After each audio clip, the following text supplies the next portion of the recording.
સ્કંદ પુરાણની કથાને આગળ વધારીએ. ભાગ 34.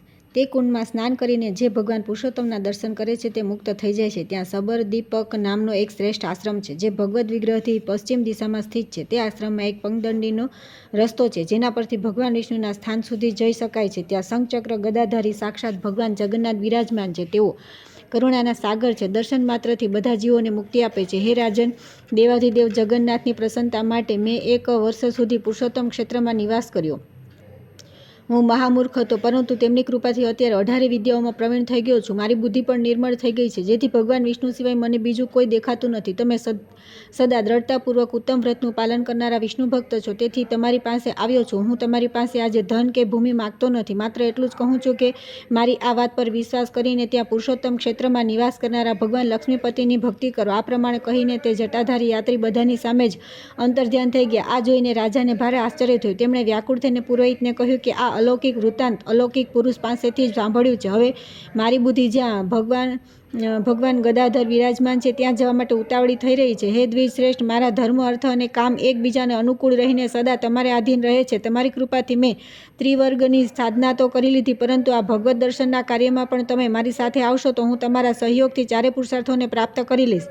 પુરોહિત બોલ્યા કે હે રાજન, હું એવો પ્રયત્ન કરીશ કે આપણે સહાયકો સહિત પુરુષોત્તમ ક્ષેત્રમાં જઈને નિવાસ કરીએ. જન્મની સફળતા આનાથી વિશેષ કઈ હોઈ શકે? સાક્ષાત ભગવાન લક્ષ્મીપતિના દર્શન કરીએ. અત્યારે મારો નાનો ભાઈ વિદ્યાપતિ બધા દેશોમાં ફરનારા દૂતોની સાથે ત્યાં જશે અને જગન્નાથજીના દર્શન કરીને તે પર્વત પર સૈનિકોના પડાવને યોગ્ય સ્થાનનો પતો લગાવીને બધા સમાચાર લઈને આવશે. આનાથી આપણું કલ્યાણ થશે. પુરોહિતની આ વાત સાંભળીને રાજા ઇન્દ્રદ્યુમ્ને કહ્યું કે હે બ્રહ્મણ, બહુ સારું. હવે હું ભગવાન વિષ્ણુની સમીપ તે જ ક્ષેત્રમાં જઈને નિવાસ કરીશ. આ પ્રમાણે કહીને રાજાએ પ્રસન્નતાપૂર્વક અંતઃપુરમાં પ્રવેશ કર્યો અને પુરોહિતે તે બધા યાત્રીઓને યથાયોગ્ય સન્માન આપી પોતપોતાના આશ્રમ પર મોકલ્યા. પછી પોતાના ભાઈનું બ્રાહ્મણો સાથે સ્વસ્તિ વાચન કરાવીને શુભ મુહૂર્તમાં મોકલ્યો. વિદ્યાપતિએ સઘળા વિશ્વસનીય પુરુષોની સાથે પુષ્પોથી શોભતા રથ પર આરૂઢ થઈને ત્યાંથી પ્રસ્થાન કર્યું.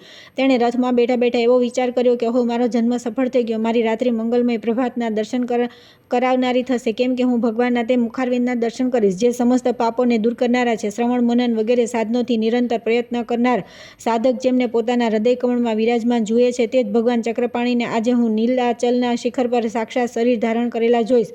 જેઓ શરીર બંધનનો નાશ કરનારા છે. શ્રુતિ, સ્મૃતિ, ઇતિહાસ અને પુરાણના વાંચનો દ્વારા જેમના સ્વરૂપનું પૂર્ણપણે નિરૂપણ કરવું અસંભવ છે, તે જ ભગવાન લક્ષ્મીનિધિના અદ્રષ્ટપૂર્વ સ્વરૂપના દર્શન કરીને આજે હું ભવસાગરથી પાર થઈ જઈશ. જેમના નામ સંકીર્તનનું માત્રથી તેમનું સ્મરણ કરનારા મનુષ્યોના વિવિધ પાપોનો સંહાર થઈ જાય છે, તે જ અપ્રમેય ભગવાન જગન્નાથના નીલગિરી નિવાસી સ્વરૂપના આજે હું પ્રત્યક્ષ દર્શન કરીશ. જેમના રોમ રોમમાં અસંખ્ય બ્રહ્માંડોની માળાઓ છે, જેમના હજારો મસ્તક, ચરણ અને નેત્ર છે, જેમના નિશ્વાસ વાયુથી સંપૂર્ણ વેદો પ્રગટ થયા છે, તથા જે સર્વ પ્રપંચના સ્વામી છે, તે પુરાણ પુરુષ ભગવાન વિષ્ણુનું હું શરણ લઉં છું. અહો, મારું કેવું ભાગ્ય છે કે આ ચર્મચક્ષુઓથી હું જગતના આદિકારણ ભગવાન નારાયણના દર્શન કરીશ. આવા વિચારમાં પડેલા પ્રસન્નચિત્ત બ્રાહ્મણને વેગથી જઈ રહેલા રથ દ્વારા પસાર કરેલા અતિ લાંબા માર્ગની જરાય ખબર ન પડી. રસ્તામાં આવતા અનેક વન, પર્વત તથા દુર્ગમ સ્થાનોને જોતા જોતા તેઓ સૂર્યાસ્તના સમયે મહાનદીના તટ પર જઈ પહોંચ્યા. તેમણે રથમાંથી ઉતરીને વિધિપૂર્વક નિત્ય કર્મ કર્યું અને સાયં સંધ્યા કરીને ભગવાન મધુસૂદનનું ધ્યાન કર્યું. ત્યાર પછી રાત્રિ રથમાં બેસીને પસાર કરી સવાર થયા પછી તરત જ મહાનદીનો પાર કરી પછી પ્રાતઃકાળમાં કર્મ સમાપ્ત કરીને રથ પર બેસીને ગોવિંદનું ચિંતન કરતા કરતા આગળ જવા પ્રસ્થાન કર્યું. ભગવાનની નિકટ જતા રસ્તાને જોતા તેઓ એકામ્રવાનમાં પહોંચ્યા. ત્યાર પછી કલ્પવૃક્ષથી વિભૂષિત ગગનચુંબી નીલાચલનું શિખર જોયું, જે દર્શકોના પાપનું નાશક છે. સાક્ષાત શરીરધારી ભગવાન વિષ્ણુના તે અદ્ભુત નિવાસસ્થાનને શોધતા વિદ્યાપતિ નીલાચલની તળેટીમાં જઈ પહોંચ્યા. હવે તેઓ ભગવાનના દર્શન માટે અત્યંત ઉત્કંઠિત થઈ ગયા, પરંતુ આગળ વધવાનો માર્ગ ન મળ્યો. ત્યારે જમીન પર દર્ભ પાથરીને મૌન ભાવે સૂઈ ગયા અને ભગવત દર્શનની સિદ્ધિ માટે ભગવાનના શરણાગત થઈ ગયા. ત્યારે પર્વત પરથી પશ્ચિમમાં ભગવત ભક્ત વિશે વાતચીત કરનારા લોકોની અલૌકિક વાણી સંભળાવા લાગી. ત્યારે તે પ્રસન્ન થઈને તે જ શબ્દોનું અનુસરણ કરતા રહીને આગળ વધ્યા. થોડે દૂર વિખ્યાત સબરદીપક નામે આશ્રમ મળ્યો. ત્યાં તેમણે વૈષ્ણવ ભક્તોના દર્શન કર્યા અને તેમને પ્રણામ કરીને હાથ જોડી ઊભા રહી ગયા. ત્યારે વિશ્વાવસુ નામે સબર ભગવાન વિષ્ણુની પૂજા સમાપ્ત કરીને પ્રસન્ન થઈ પર્વતની વચ્ચે ત્યાં આવ્યો. તેને જોઈને બ્રાહ્મણને બહુ હર્ષ થયો અને તેઓ વિચારવા લાગ્યા, આ શ્રેષ્ઠ વૈષ્ણવ છે, તેમની પાસેથી મને ભગવાન વિષ્ણુ વિશે દુર્લભ સમાચાર મળશે. આવા વિચારમાં પડેલા બ્રાહ્મણને સબરે કહ્યું કે બ્રાહ્મણ, તમે ક્યાંથી વનમાં આવ્યા છો? આ વનનો માર્ગ તો બહુ વિકટ છે. તમે ભૂખ તરસથી ઘણા થાકી ગયા હશો. અહીં આરામથી બેસો અને દીર્ઘકાળ સુધી વિશ્રામ કરો. આ પ્રમાણે કહીને વિશ્વાવસુએ બ્રાહ્મણ માટે પાદ્ય, આસન અને અર્ધ્ય પ્રદાન કર્યું તથા વિનયપૂર્વક પૂછ્યું કે હે વિપ્રવર, તમે ફલાહાર કરશો? તૈયાર કરેલી રસોઈ જેવી તમારી રુચિ હોય તેવું ભોજન હું આપીશ. હે ભગવાન, આજે અમારું અહોભાગ્ય કે આ જીવન સફળ થઈ ગયું, કેમ કે તમે સાક્ષાત બીજા વિષ્ણુની જેમ મારા ઘરે પધાર્યો છો.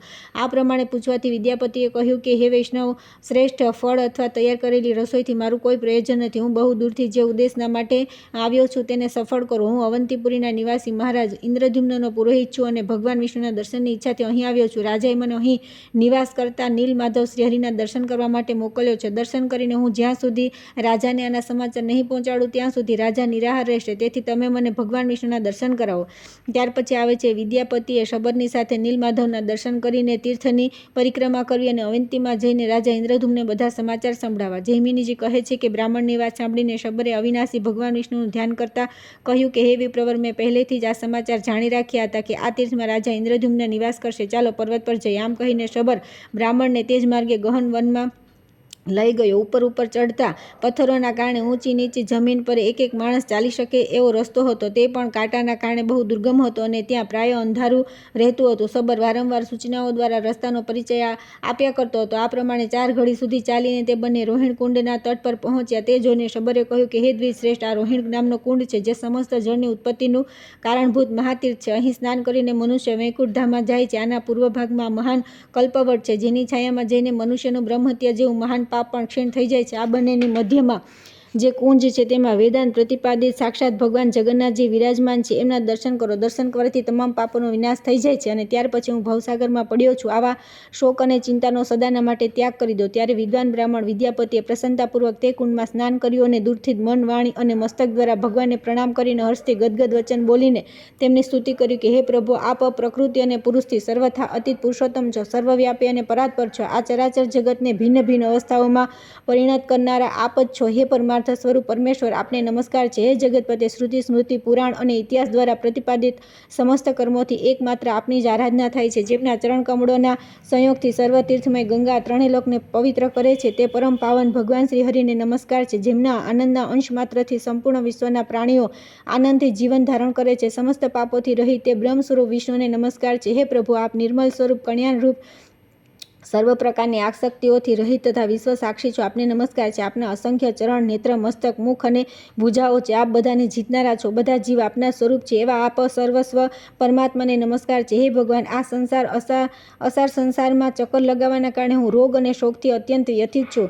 અને આપના યુગલ ચરણાવિંદોના શરણમાં આવ્યો છું. આપ આ સાંસારિક દુઃખોમાંથી મારો ઉદ્ધાર કરો. પ્રણવરૂપ દેવેશ્વર ભગવાન વિષ્ણુની આ પ્રમાણે સ્તુતિ કરીને તેમના ચરણોમાં મસ્તક ઝુકાવી વિદ્યાપતિ ભગવાન વિષ્ણુની આગળ પ્રણવ મંત્રના જપ કરવા લાગ્યા. જપના અંતમાં શબરે કહ્યું કે હે દ્વિજ શ્રેષ્ઠ, આજે તમે ભગવાનના દર્શન કરીને કૃતાર્થ થઈ ગયા. દિવસ પસાર થઈ ગયો. તમે થાકેલા અને ભૂખ્યા તરસ્યા છો. તેથી ચાલો ઘરે જઈએ. આ ઘોર વનમાં હિંસક પશુઓ રહે છે, તેથી આપણું અહીં રોકાવું યોગ્ય નથી. જ્યાં સુધી સૂર્ય અસ્ત થયો નથી ત્યાં સુધી આપણે ઘેર પહોંચી જઈએ. આમ કહીને બ્રાહ્મણની સાથે શબર શીઘ્રતાપૂર્વક આશ્રમે જવા રવાનો થયો. બ્રાહ્મણ પણ આનંદ સાગર ભગવાન જગન્નાથજીના ધ્યાનમાં મગ્ન હતા, તેથી તેમને ભૂખ, તરસ કે થાકનો ખ્યાલ ન રહ્યો.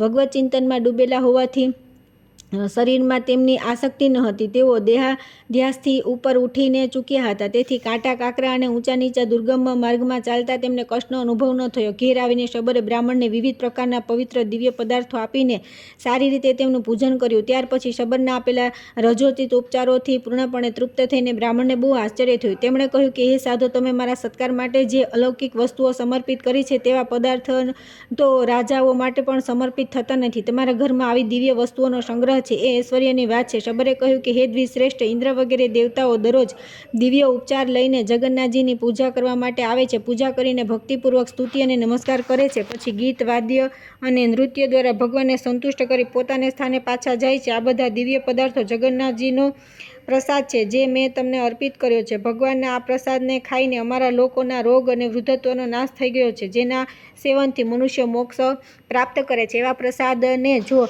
આવો પ્રભાવ હોય તો કોઈ આશ્ચર્યની વાત નથી. ભગવત પ્રસાદનો આ દુર્લભ પ્રભાવ સાંભળીને બ્રાહ્મણના શરીરમાં રોમાંચ થઈ આવ્યો. આનંદાશ્રુથી તેમની આંખો ઉભરાઈ ગઈ અને તેમણે પોતાને કૃતાર્થ માનીને કહ્યું કે હો, આ શબરકુળમાં ઉત્પન્ન મનુષ્ય દરરોજ અવિનાશી પરમાત્માના દર્શન કરે છે અને તેમના પ્રસાદ રૂપે દિવ્ય ભોગોનો ઉપભોગ કરે છે. આ પૃથ્વી પર ચરાચર જગતમાં આના જેવો ભાગ્યશાળી બીજો કોઈ નથી. આની સાથે મિત્રતા કરીને હું પણ આ વનમાં રહીશ. આ પ્રમાણે ઘણીવાર સુધી વિચાર કરી ભગવાન વિષ્ણુમાં મનને પરોવીને રાખનાર તે બ્રાહ્મણને શબરે કહ્યું કે જો મારા પર તમારો અનુગ્રહ હોય તો હું તમારી સાથે મિત્રતા કરીશ. આ મારો નિશ્ચય છે. ભાગ્યશાળી છું તેથી તમને મળવાનું થયું. હવે તમારી કૃપાથી હું દુસ્તર ભવસાગરને પાર કરીશ. વૈષ્ણવ સાથે મિત્રતા થવી એ દુઃખમય સંસારથી પાર કરાવનારી છે. આને જ આ સંસાર સાર વસ્તુ કહીને સાધુ પુરુષ આની પ્રશંસા કરે છે. તમારા જેવા મિત્રના સહવાસથી કમળનયન શંખચક્ર ગદાધારી ભગવાન વિષ્ણુના ફરી પ્રત્યક્ષ દર્શન થશે. હે મિત્ર, મારા ગયા પછી રાજા ઇન્દ્રદ્યુમ્ન ભગવાનની આરાધના કરવા માટે અહીં જ આવીને રહેશે. તેમની ઈચ્છા છે અહીં એક વિશાળ મંદિર બનાવડાવવું જે ભગવાનને પ્રિય છે. જગન્નાથજી પૂજા માટે હજારો ઉપચારોનો પ્રબંધ કરીશ, આ તેમની પ્રતિજ્ઞા છે. શબરે કહ્યું કે હે સખી, આ પણ પુરાતન કાળથી તેવી જ વાત પ્રસિદ્ધ છે કે જેવી તમે ઇન્દ્રદ્યુમ્નના આગમનના સંદર્ભમાં કહી છે. કેવળ એટલી જ વાત થશે કે રાજા અહીં નીલમાધવના દર્શન નહીં કરી શકે. ભગવાને યમરાજ સાથે આવી પ્રતિજ્ઞા કરી છે. તે પ્રમાણે તેઓ તરત સ્વર્ણમય બાલુકામાં છુપાઈને અદૃશ્ય થઈ જશે. તમે મહાન સૌભાગ્યના ફળથી ભગવાનના દર્શન કરી લીધા. ઇન્દ્રદ્યુમ્નના આવવાથી અવશ્ય આંખોથી અદૃશ્ય થઈ જશે. પરંતુ આ વાત તમારે રાજાને કહેવી ન જોઈએ. રાજા જ્યારે અહીં આવીને ભગવાનને નહીં જુએ અને અન્ન જળનો ત્યાગ કરીને મરવા માટે તૈયાર થઈ જશે ત્યારે સ્વપ્નમાં તેમને ભગવાન ગદાધરના દર્શન થશે અને તેમના આદેશથી તેઓ ભગવાનની કષ્ટમય 4 મૂર્તિઓને બ્રહ્માજી દ્વારા સ્થાપિત કરાવીને ભક્તિપૂર્વક તેમની પૂજા કરશે. આ પ્રમાણે પરસ્પર પુણ્યમય ચર્ચા કરીને બંને સુંદર સ્થાનના પાંદડા બિછાવેલી શૈયા પર સૂઈ ગયા. સવાર થતાં બંને તીર્થરાજ સમુદ્રના જળમાં વિધિપૂર્વક સ્નાન કર્યું અને ભગવાન માધવને પ્રણામ કરી રાજાને રહેવા માટે ઉત્તમ સ્થાનનો નિશ્ચય કર્યા પછી તે બંને પાછા આવ્યા. ત્યાર પછી મિત્રની વિદાય લઈ બ્રાહ્મણ રથ પર બેસીને અવંતીપુરી ચાલ્યા ગયા. રથ પર બેઠેલા વિદ્યાપતિ બ્રાહ્મણે એવો વિચાર કર્યો કે મેં જે ભગવાન નીલામાધવના દર્શન કરી લીધા તેનાથી મારું કર્તવ્ય પૂરું થઈ ગયું. હવે શ્રી પુરુષોત્તમ ક્ષેત્રની પરિક્રમા કરીને તરત અહીંથી જ પાછો જાઉં એવો નિશ્ચય કરીને તેઓ વિવિધ પ્રકારના વૃક્ષોથી ભરપૂર ક્ષેત્ર અને વનને જોતા જોતા તે પુરુષોત્તમ તીર્થની પરિક્રમા કરવા લાગ્યા. પરિક્રમા પૂરી કરી ભગવાનનું ધ્યાન કરતા કરતા ખાધા પીધા વિના સાંજ થતા સુધીમાં અવંતીપુરીમાં આવી ગયા. દૂતોએ મહારાજને તેમના આવવાના સમાચાર કહ્યા. સાંભળીને મહારાજ ઇન્દ્રદ્યુમ્ન બહુ પ્રસન્ન થયા. તેઓ ભગવાન જનાર્દનની પૂજા કરીને વિદ્વાન બ્રાહ્મણોની સાથે પ્રસન્નતાપૂર્વક બેઠા અને વિદ્યાપતિના આવવાની પ્રતીક્ષા કરવા લાગ્યા. તે જ સમયે પ્રવેશદ્વાર પરના છડીદારો અને દ્વારપાલો દ્વારા ચીંધેલા રસ્તે પુરાવાસીઓની સાથે ઉત્સાહપૂર્વક વિદ્યાપતિ બ્રાહ્મણે ભગવાન નીલમાધવના પ્રસાદ સ્વરૂપ સુંદર માળા હાથમાં લઈને રાજાની સામે દરબારમાં પ્રવેશ કર્યો. તેમને જોઈને રાજા સિંહાસન પરથી ઊભા થઈ ગયા અને હે જગદીશ, પ્રસન્ન થાવ એવું બોલતા તેમને પાસે ગયા. ત્યાર પછી આ પ્રમાણે બોલ્યા કે આજે મારું જીવન, જન્મ અને કર્મ બંને દ્રષ્ટિથી સફળ થઈ ગયું, કેમ કે અત્યારે હું આ પ્રસાદમાળા રૂપે સાક્ષાત માધવના દર્શન કરી રહ્યો છું. સંસારના સમસ્ત પાપોનો વિનાશ કરનારી ભગવાન વિષ્ણુના મસ્તક પર ચઢેલી આ દિવ્ય માળાને હું પ્રણામ કરું છું. જેમના ચરણરજને પોતાના મસ્તક પર મૂકીને બ્રહ્માદિ દેવતાઓએ મહાન ઐશ્વર્ય પ્રાપ્ત કર્યું છે તે ભગવાન વિષ્ણુના શ્રી અંગોમાં લાગેલા ઉજ્જવળ અંગરાગથી સંયુક્ત પુષ્પોની આધારભૂત આ માળાને હું પ્રણામ કરું છું. હે નીલાચલના શિખરને વિભૂષિત કરનાર પાપ હરિ આપનો જય હો. શરણાગતોની પીડા દૂર કરનારા શ્રીમન નારાયણ, હું આપને શરણે આવ્યો છું, મારો ઉદ્ધાર કરો. અશ્રુગદગદ વાણીથી આ પ્રમાણે કહીને રાજા ઇન્દ્રદ્યુમ્ને પૃથ્વી પર મસ્તક મૂકી ભગવાનને પ્રણામ કર્યા. ત્યારે તેમના સંપૂર્ણ અંગોમાં રોમાંચ થઈ ગયો. તે વિદ્યાપતિ બ્રાહ્મણ પણ જગત સમસ્ત પાપોથી રહિત થઈને ભગવાન માધવનું ધ્યાન કરતા રાજાની સામે ઉપસ્થિત થયા અને આ પ્રમાણે બોલ્યા. પોતાના તેજથી બધા લોકોનું પાપોનું નિવારણ કરનારા પરમ બુદ્ધિમાન નીલચલ શિખર નિવાસી ભગવાન શ્રી માધવ તમારા પર અનુગ્રહ કરે. આમ કહીને વિદ્યાપતિએ તે માળા રાજા ઇન્દ્રદ્યુમ્નના ગળામાં પહેરાવી દીધી. રાજાએ ઉઠીને પોતાના હૃદય પર લટકતી માળાને જોઈને એવું માન્યું કે આ માળાના રૂપમાં સાક્ષાત ભગવાન લક્ષ્મીપતિ જ મારા હૃદયમાં આવી ગયા છે.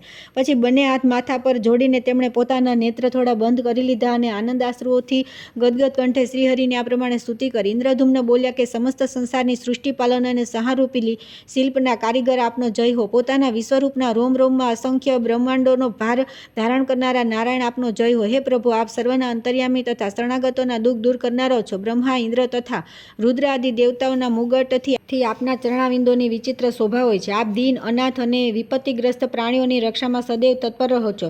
હે અકારણ કરુણા વર્ણાલય, હે પરાત્પર આપનો જય હો. હે જગન્નાથ, હે ભક્તવત્સલ, હું અનાદિકાળથી બ્રહ્મમાં ભટકનારો દીન મનુષ્ય એકમાત્ર આપના શરણમાં આવ્યો છું. આપ મારી રક્ષા કરો. આ પ્રમાણે સ્તુતિ કરીને રાજા પોતાના આસન પર બેઠા. તે સમયે ગૃહસ્થ, બ્રહ્મચારી, વાનપ્રસ્થ અને સંન્યાસીઓ બધા તેમની ચારે બાજુ ઉપસ્થિત હતા.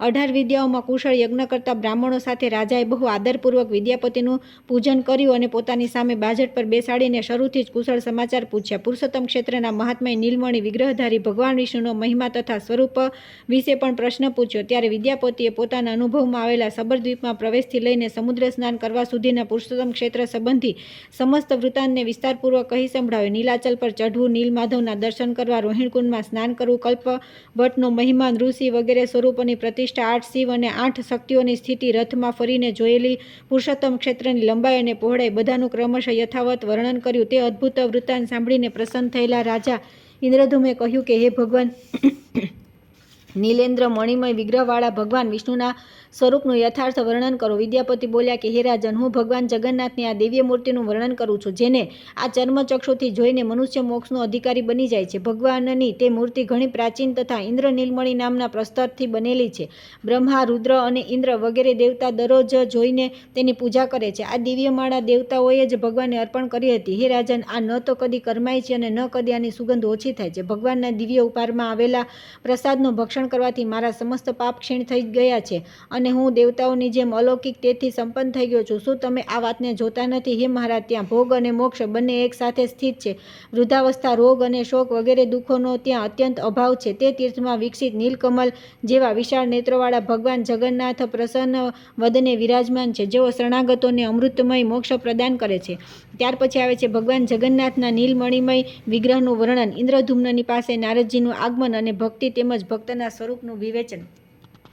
ઇન્દ્રધૂમને પૂછ્યું કે હે દ્વિજ શ્રેષ્ઠ, જન્મથી લઈને વર્તમાનના થોડા સમય પહેલા સુધી તો તમે પુરુષોત્તમ ક્ષેત્રમાં કદી ગયા જ ન હતા. પછી તમે ત્યાંના દિવ્ય વૃત્તાંતને કઈ રીતે જાણી લીધું? વિદ્યાપતિ કહ્યું કે હે રાજન, હું સંધ્યાના સમયે પુરુષોત્તમ તીર્થના ભગવાન નીલાચલવાસી વિષ્ણુની પાસે પહોંચ્યો. તે સમયે ત્યાં દિવ્ય સુગંધયુક્ત વાયુ પ્રસરી રહ્યો હતો. આકાશમાર્ગમાં દેવતાઓના શબ્દો સંભળાતા હતા. ત્યાં વિશ્વાવસુ નામનો શબર મારો મિત્ર છે. તેણે દિવ્ય ઉપહાર, ભોજન તથા આ માળા મને આપી છે. સદા તાજી જ રહેનારી આ બહુમૂલ્ય માળા લક્ષ્મી તથા રાજ્યનું સુખ પ્રદાન કરનારી છે અને દરિદ્રતા તેમજ પાપનો સંહાર કરનારી છે. તેથી તેને તમારે યોગ્ય સમજી હું અહીં લઈ આવ્યો છું. ભગવાન વિષ્ણુનું તે ઉત્તમ ક્ષેત્ર બધી બાજુથી ગાઢ જંગલોથી વ્યાપ્ત છે. નીલાચલ એની નાભિ કેન્દ્ર સ્થાન છે. તેનો વિસ્તાર 5 કોસનો છે. તીર્થરાજ સમુદ્રના તટ પર તે સ્થિત છે અને તેની ચારે બાજુ સોનેરી રેતી પથરાયેલી છે. પર્વતના શિખર પર એક બહુ ઊંચું વટવૃક્ષ છે. તે પ્રલય કાળમાં પણ સ્થિર રહે છે. તેની લંબાઈ 1 કોસ છે. તે ફળ ફૂલ રહિત તથા પલ્લવોથી સુશોભિત છે.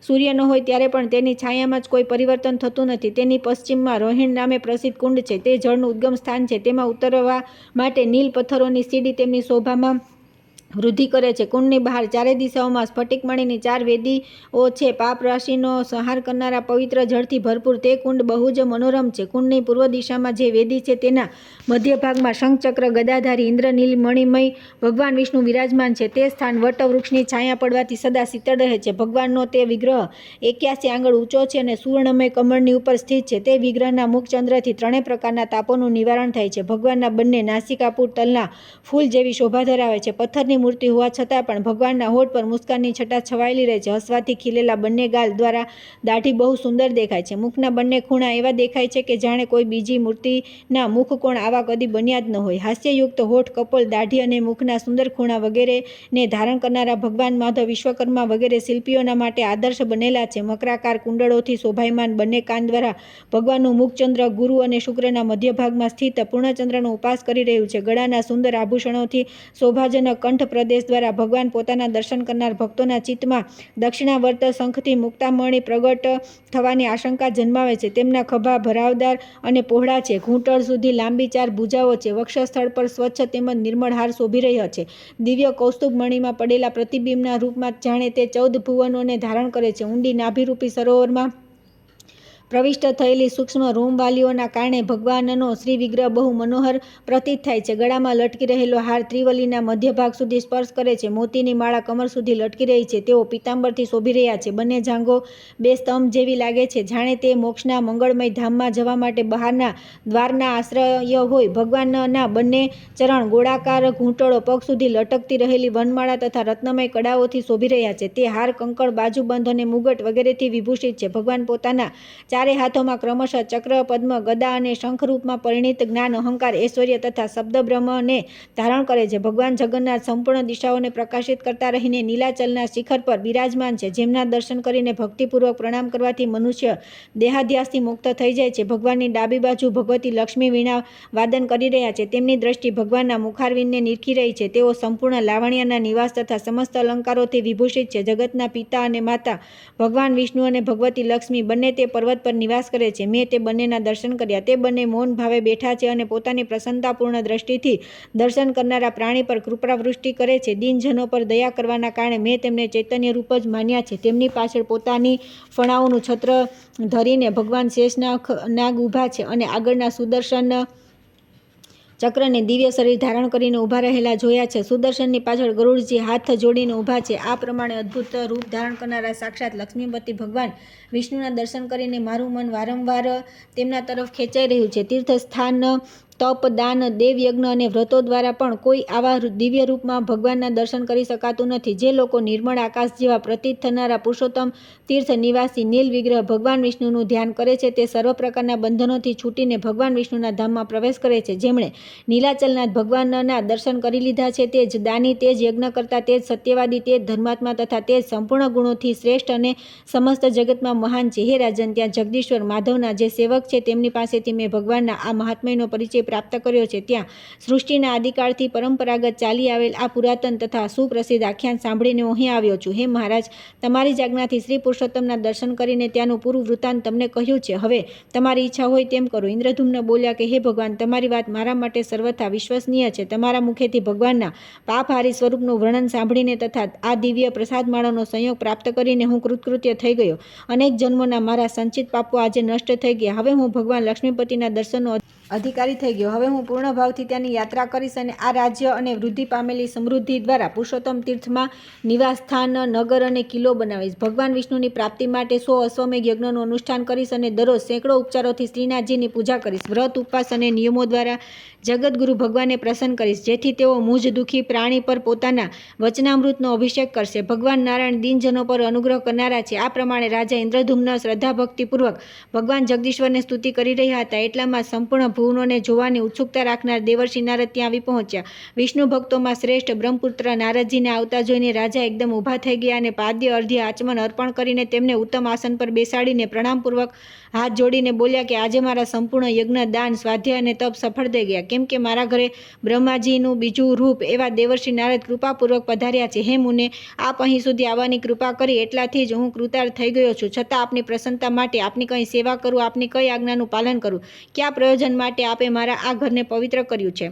ભક્તિ અને વિનયપૂર્વકની રાજાની આ વાણી સાંભળીને નારદજીએ પ્રસન્નતાથી કહ્યું કે હે નૃપશ્રેષ્ઠ, તમારા નિર્મળ ગુણોથી બ્રહ્મા વગેરે સંપૂર્ણ દેવતા, સિદ્ધિ અને મુનિ અતિ પ્રસન્ન છે. તમારો નિશ્ચય બહુ સારો છે. હજારો જન્મોના અભ્યાસથી નીલાચલ ગુહા નિવાસી ભગવાન માધવમાં ભક્તિ થાય છે. પરમ બુદ્ધિમાન બ્રહ્માજીએ તે જ ભગવાન જગદીશ્વરની આરાધના કરી અને આ સૃષ્ટિનું નિર્માણ કર્યું અને પિતામહની પદવી મેળવી. તમે પણ તેમના વંશજ છો, તેથી ભગવાન પ્રત્યે તમારી આવી ભક્તિ પછી સ્વાભાવિક છે. દુઃખ અને સંકટોથી વ્યાપ્ત અને સંસારરૂપી વનમાં ભટકતા મનુષ્યોના માટે એકમાત્ર ભગવાનની ભક્તિ સુખદ છે. આ સંસાર એક સમુદ્ર છે, જ્યાં કોઈ પણ સહારો આપનાર નથી.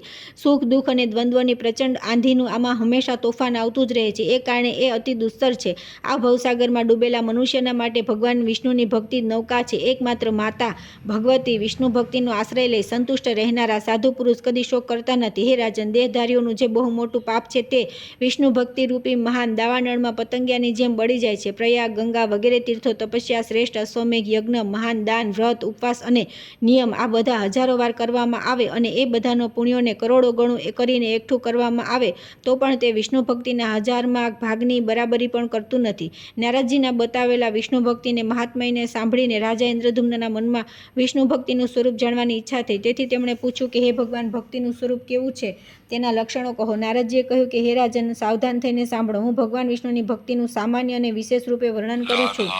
ગુણોના ભેદથી ભક્તિના 3 ભેદ છે: સાત્વિક, રાજસી અને તામસી. આ સિવાય એક ચોથી ભક્તિ પણ છે જે નિર્ગુણા છે. હે